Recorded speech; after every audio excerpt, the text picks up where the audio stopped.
আসসালামু আলাইকুম বন্ধুরা, আশা করি আপনারা সবাই ভালো আছেন। আমিও ভালো আছি। বন্ধুরা, কখনোই আপনারা বুঝতে পারবেন না যতক্ষণ না আপনাদের স্ত্রী অর্থাৎ আপনাদের পরিবারে আপনাদের বউ দেখা হয়েছে অথবা আপনাদের মাদের মা বলতে কাজ না করতে কিন্তু তাকে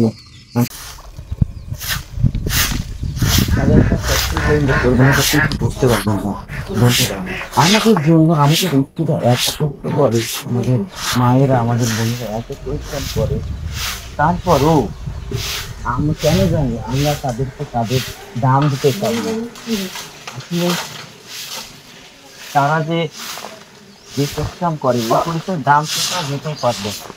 আমরা মনে করি যে আমরা বাসায় কাজ বাইরে কাজ করি, আমরা মনে হচ্ছে অনেক কাজ করি, অনেক কাজ করি। হ্যাঁ, এসে আমরা তাদেরকে কি করি, গরম দেখাই। একটু ভাত রান্না কিছু দেরি হলে গরম দেখায়।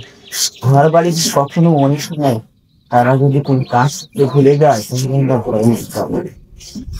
তো আমরা বলছি কি করে যখন ঘরে যখন ভুলে যায়, তখন আমরা অনুধাবন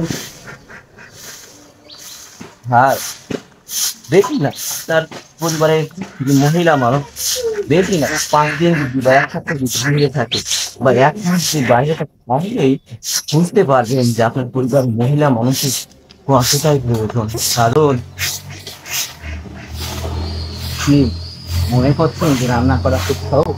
হ্যাঁ, হয়তো বা আপনি রান্না করতে পারবেন, কিন্তু আপনার পরিবারে মানে আমাদের মহিলা মানুষরা যেটা রান্না করলে সেভাবে রান্না একটা সকলেই করতে পারবেন না 100%। তারা যেভাবে ঘর বাড়ি গুছিয়ে রাখবে সেভাবে কিন্তু আসলে ঘর বাড়ি কিন্তু গুছিয়ে রাখতে পারবেন না। আমি আগের সবসময় আসলে পরিবারে